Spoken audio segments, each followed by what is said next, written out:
not comfortable with saying names. I'm not comfortable with saying organizations. But for this reason, for these petty ass dudes with these small thoughts and small minds, I want you to listen to this.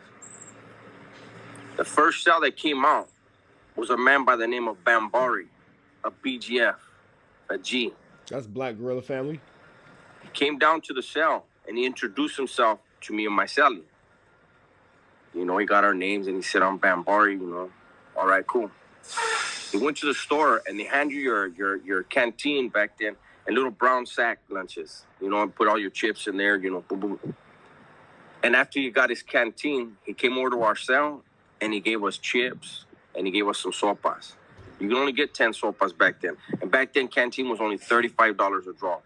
And this man, this black man, showed that respect.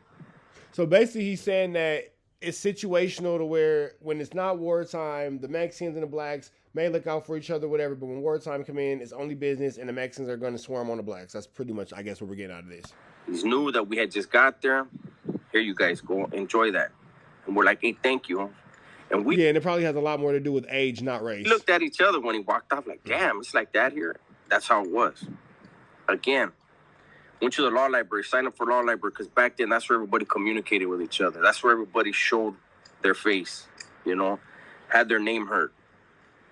And I went, and one of those legendary vatos from the Clica, those of you that know what the Clica is, that's all I'm going to say. He was in the tank directly across from me. And he said, did you meet that Africano Bambari? And I said, yeah.